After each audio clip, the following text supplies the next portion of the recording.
This is a You Are Not a Frog quick dip, a tiny taster of the kinds of things we talk about on our full podcast episodes. I've chosen today's topic to give you a helpful boost in the time it takes to have a cup of tea, so you can return to whatever else you're up to, feeling energised and inspired. For more tools, tips and insights to help you thrive at work, don't forget to subscribe to You Are Not a Frog wherever you get your podcasts. I'd like to talk to you today about ways to avoid amygdala hijack. It's something that I talked about on the last quick tip episode, and it is one of the most important things you can do to increase your performance and to increase your effectiveness and just feel better, feel calmer, feel free and have a happier life. And that is no exaggeration.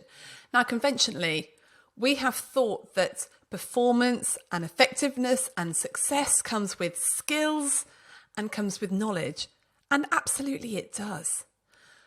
But we have underestimated the amount that managing our amygdalas plays in our success and in our effectiveness and in our impact on other people. A few years ago, I had a patient who came in to see me, and I had never set eyes on her before. She was a new patient, and she sat down in my consulting room and she said, "I don't know why I've effing bothered to come to see you. All doctors I've ever seen are effing useless. You'll be no different." And you can imagine the effect that that had on me. I took a big gulp. I sort of stuttered my way through the consultation. I was completely ineffective, thereby proving her points. Now, side note, I would never have put up with that these days because I would have recognised that I just couldn't possibly be effective after an opening line like that, and I would have approached it completely differently. But I was quite proud of myself for not responding angrily, for sitting there and listening, but actually my brain had checked out. There was so much threat in the room from her having uttered those sentences. See, our brains operate on this overarching principle of avoiding threat and maximising reward. And so when people are performing badly, we should be focusing much more on how we can minimise the threat for them and how we can increase the reward from them, rather than just sending them on this course or that course or getting them in and telling them exactly what they've done wrong. Now, I'm not saying we should never performance manage people. I'm not saying we should never give people feedback.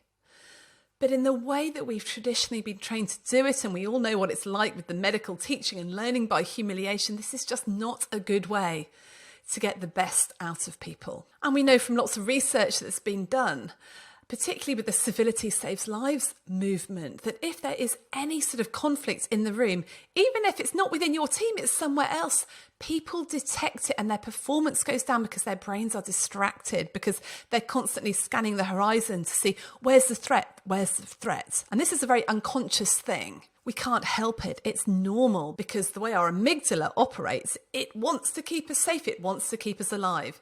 It doesn't want to keep us happy, so it'd rather keep us safe and alive and miserable than obviously happy and dead. And I'm quite grateful for that, but I would rather be happy and alive as well. And if we don't acknowledge that one of the best ways that we can perform well is by minimising the threat and being in our zone of operating out of relaxation, out of love, then in our threat zone and operating out of fear, then we're going to be going after the wrong things all the time. We're going to be constantly trying to upskill ourselves to relearn stuff rather than focusing on actually how can we stay psychologically safe? How can we make our relationships better as a team? Because that will be better for everybody and our performance will go up. And there's so much evidence that people who are stressed make many, many more mistakes. They make bad decisions. That teamwork goes down. Now, I can imagine a lot of you are listening to this and going, yes, but I can't change the environment that I work in. There's so many threats around and pretty much no reward. I feel constantly triggered. There's nothing I can do about that. But over the years, I've learned that, you know what, no matter what's going on out there, there are things that we can do ourselves. There are choices that we can make, whether it's around how we think about stuff or even the mindset that we're in. And a friend of mine told me that the other day they were in a team meeting and there was a new MD had come in and they were taking credit for something that had happened in the organisation. And my My friend was there in the meeting. They'd been there for ages. They were very secure in their position. But there was somebody that was new that'd done quite a lot of work on this project.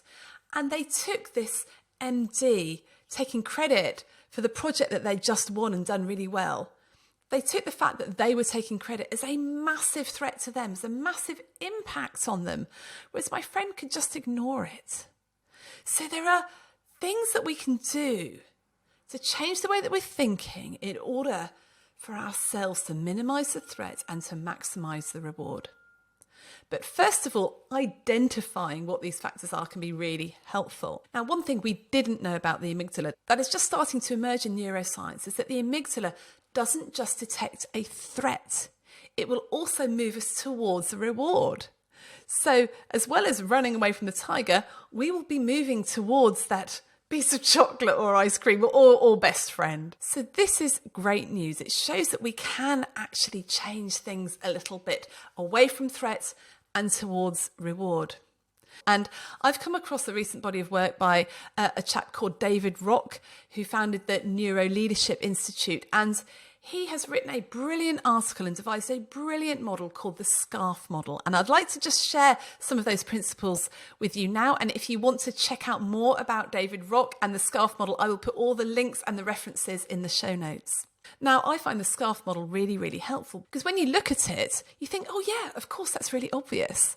But I've noticed that when people are reacting badly to something and I can't quite work out why, or I've had a sort of threat reaction and I can't quite work out why, looking at the SCARF model will just help me identify it. And then I can go, oh yeah, that's why. For example, and this is a really trivial example, I've started playing tennis with a group on a Sunday morning, and this group is full of a lot of older players who have played for ages and ages. And I've been having some one-to-one tennis lessons, and I thought that when I started playing in this group, I would be okay. But actually, I started playing, and my first match was an utter disaster. Nothing I hit went in.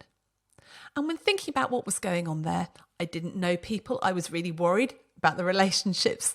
I was worried that I'd be accepted in the group, that they'd think well of me. I was quite triggered from that point of view. I was really worried about being good enough. And all that contributed to me just completely freezing and whacking the ball into the net most of the time. Now, that is a really trivial example. But I bet if you think about some situations that you were in where maybe you reacted badly, you can probably narrow it down to one of these 5 factors. And I'm going to go through them. And if you want to know more about the SCARF model, please check out David Rock's work. So S stands for status. And when we talk about status, it's not just, am I your boss or not? But often it's, am I better than you?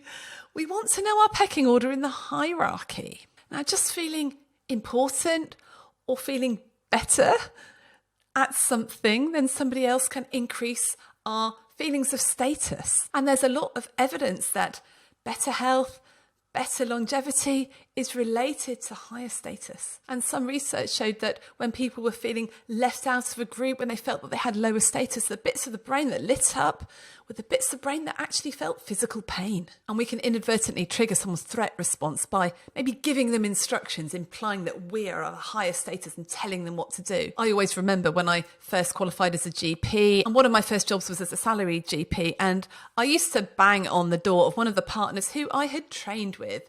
He'd been at the practice slightly longer than me, and I just wanted to check some stuff out.